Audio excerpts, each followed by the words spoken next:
And Nabers picks up a first down into the end zone for a Giants touchdown. Some people believe that he may have had the best rookie wide receiver season ever. Malik Nabers didn't come to New York to wait. He stormed into the Big Apple as a rookie and instantly became the most dangerous weapon on every field he touched. Pulls the trigger, touchdown Giants, Malik Nabers. Now, in year 2, the playbook's built for him, the roster's reloaded, and the NFL is on notice. 2025 won't be about proving he belongs, it'll be about proving nobody can stop him.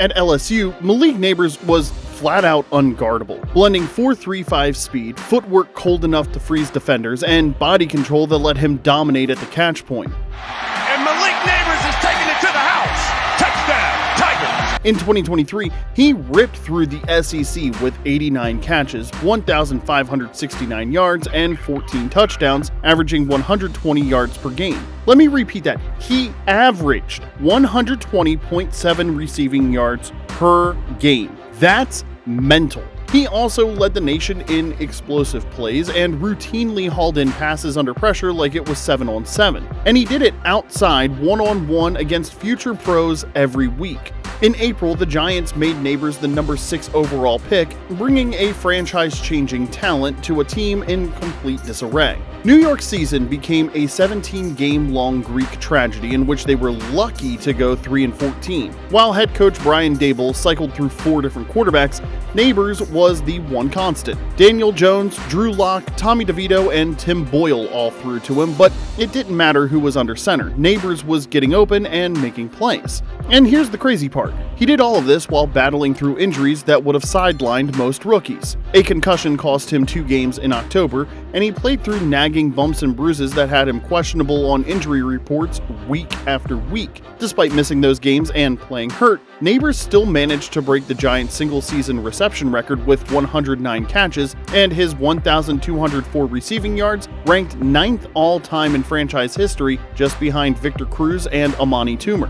Think about that for a second. A rookie receiver on a team that couldn't run the ball, couldn't protect the quarterback, and couldn't stay healthy still managed to put up numbers that rank among the greatest seasons in New York Giants history. Some things you just can't teach, man. You know, he just got the it factor. Defenses knew he was the team's only option, so they bracketed him, doubled him, and rolled safety help over the top on every snap. And he still torched them for over 80 yards per game while maintaining a 64.1% catch rate. Now, if you thought that was impressive, wait until you see what he does with actual help around him. And if you're loving what you're seeing, make sure to hit that like button and subscribe for more breakdowns just like this. Here we go!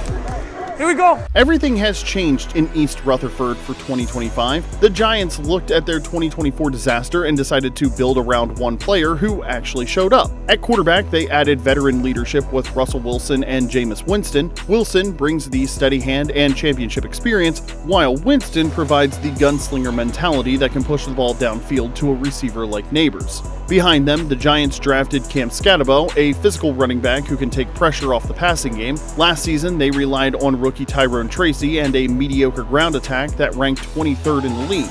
Now, with Devin Singletary also in the fold, they have a backfield that can keep defenses honest, but the most important change might be the offensive line. After watching their quarterback get sacked 48 times last year, the G-Men invested heavily in protection and built the most improved unit according to Sports Illustrated. And when your franchise receiver is getting 170 targets in 15 games, you better make sure he's not constantly catching balls draped with defenders. So to fix that, the supporting cast of receivers got an upgrade as well in the form of Lil Jordan Humphrey, a 6'4" target who can win contested catches in the red zone and take pressure off Nabers in the intermediate game.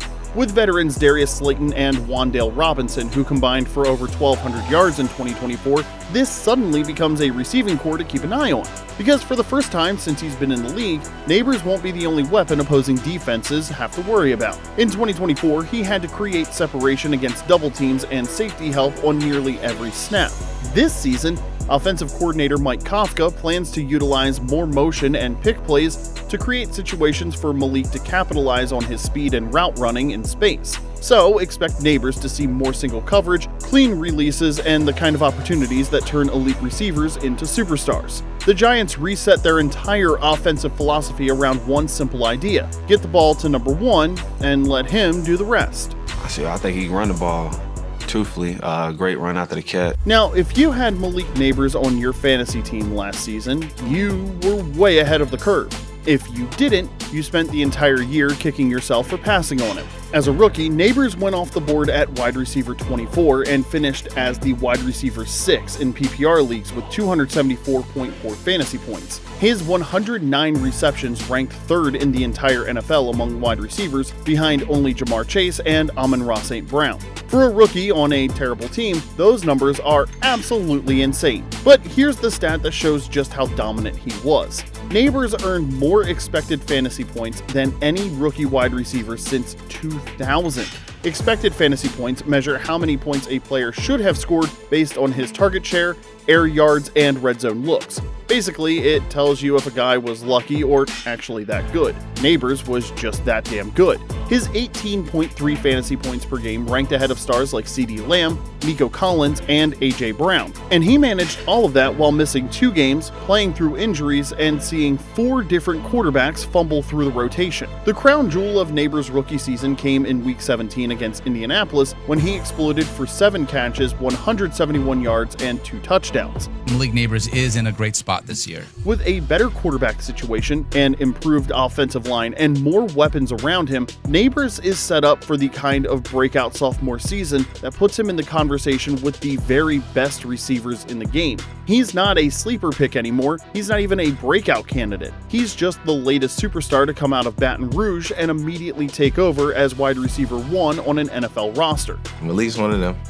Malik's one of them. For over a decade, LSU has been a wide receiver factory for the NFL. It started in 2014 with Jarvis Landry and Odell Beckham Jr., 2 completely different players who both became Pro Bowl receivers in the NFL. Landry with his precision route running and reliable hands, and Beckham with his explosive athleticism and highlight reel catches. Then came a pair of Tigers that changed everything in the NFL. Jamar Chase and Justin Jefferson entered the league a year apart and immediately established themselves as the best young receivers in football. In a combined 9 seasons, Chase and Jefferson have racked up 12,857 yards, 87 total touchdowns, and 8 Pro Bowls. Both have won receiving titles. Chase has a Triple Crown and a Super Bowl appearance, and neither has ever finished a season with fewer than 1,000 yards. Now we have the 2024 class with Malik Nabers and Brian Thomas Jr., and they're already proving that LSU's receiver development isn't slowing down anytime soon.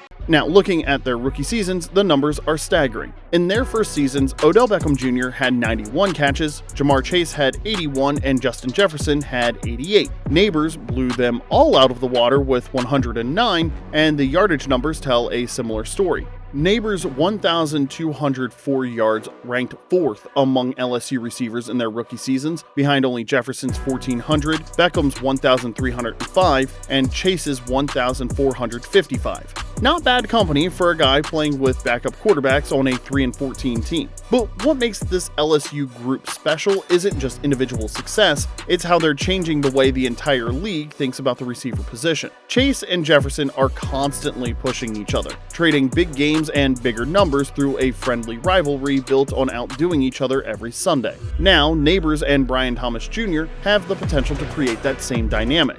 Thomas went to Jacksonville and immediately became Trevor Lawrence's favorite target, while Nabers dominated in New York despite the quarterback chaos. When you look at the current NFL landscape, LSU receivers are everywhere among the elite. Chase and Jefferson are consensus top 5 players at the position, Nabers just finished as a top 10 fantasy receiver as a rookie, and Thomas is already a Pro Bowler with a 1,000-yard rookie season under his belt. The craziest part is how young all these guys are. Nabers and Thomas are both 22, Chase is 25, and Jefferson is 26. We're looking at the next decade of elite receiver play being dominated by guys who all learned their craft in Death Valley. For fans of the NFL, it's going to be grab your popcorn television as we watch these LSU alumni tear up the league week after week, pushing each other to be better, breaking records, and setting new standards for what receiver play can look like in the modern game. But of all the guys in this group, it's Malik Nabers who's playing under the brightest spotlight. Ball skills, route running, all the things that receivers should have, he's definitely number 1. Playing in New York,